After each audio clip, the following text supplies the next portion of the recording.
नमस्कार साथियों, मैं अनीता श्रीवास्तव आपका हार्दिक अभिनंदन करती हूँ। श्रीमद् वाल्मीकि रामायण में आज का प्रसंग है राक्षसियों की बात मानने से इनकार करके शोक संतप्त सीता का विलाप करना। जब वे क्रूर राक्षसियां इस प्रकार की बहुत सी कठोर एवं क्रूरतापूर्ण बातें कह रही थीं, उस समय जनक नंदिनी सीता अधीर होकर रो रही थीं।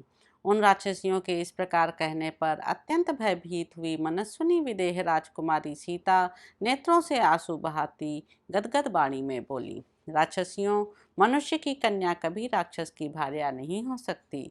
तुम्हारा जी चाहे तो तुम सब लोग मिलकर मुझे खा जाओ, परंतु मैं तुम्हारी बात नहीं मानूंगी। राक्षसियों के बीच में बैठी हुई देवकन्या के समान सुंदरी सीता रावण के द्वारा धमकाई जाने के कारण शोक से आर्तसी होकर चैन नहीं पा रही थीं।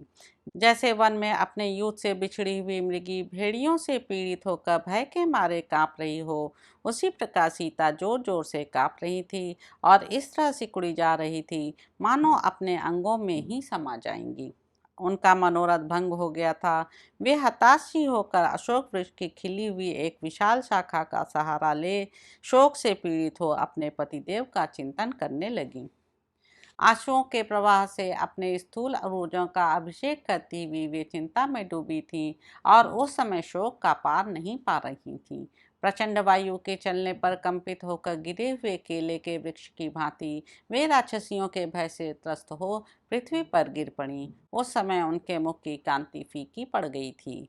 उस वेला में कांपती हुई सीता की विशाल एवं घनीभूत बेड़ी भी कंपित हो रही थी, इसलिए वह रेंगती हुई सर्पणी के समान दिखाई देती थी। वे शोक से पीड़ित होकर लंबी सांसें खींच रही थीं और क्रोध से अचेत सी होकर आर्त भाव से आंसू बहा रही थी। उस समय मिथिलेश कुमारी इस प्रकार विलाप करने लगी, हा राम, हा लक्ष्मण, हा मेरी सासू कौशल्य, हा आर्य सुमित्रे। बारंबार ऐसा कहकर दुख से पीड़ित हुई भामिनी सीता रोने बिलखने लगी। हाय, पंडितों ने यह लोकोक्ति ठीक ही कही है कि किसी भी स्त्री या पुरुष की मृत्यु बिना समय आए नहीं होती। तभी तो मैं श्री राम के दर्शन से वंचित तथा इन क्रूर राक्षसियों द्वारा पीड़ित होने पर भी यहाँ मुहूर्त भर भी जी रही हूँ। मैंने पूर्व जन्म में बहुत थोड़े पुण्य किए थे, इसीलिए इस दीन दशा में पड़कर मैं अनाथ की भांति मारी जाऊंगी। जैसे समुद्र के भीतर समान से भरी हुई नौका वायु के वेग से आहत हो डूब जाती है, उसी प्रकार मैं भी नष्ट हो जाऊंगी। मुझे पतिदेव के दर्शन नहीं हो रहे हैं। मैं इन राक्षसियों के चंगुल में फंस गई हूँ और पानी के थपेड़ों से आत हो कटते हुए कगारों के समान शोक से क्षीण होती जा रही हूँ। आज जिन लोगों को सिंह के समान पराक्रमी और सिंह की सी चाल वाले मेरे कमल लोचन कृतज्ञ और प्रियवादी प्राणनाथ के दर्शन हो रहे हैं, वे धन्य हैं। उन आत्मज्ञानी भगवान श्री राम से बिछुड़कर मेरा जीवित रहना उसी प्रकार सर्वथा दुर्लभ है, जैसे तेज विष का पान करके किसी का भी जीना अत्यंत कठिन हो जाता है। पता नहीं मैंने पूर्व जन्म में दूसरे शरीर से कैसे महान पाप किया था, जिससे यह अत्यंत कठोर, घोर और महान दुख मुझे प्राप्त हुआ है।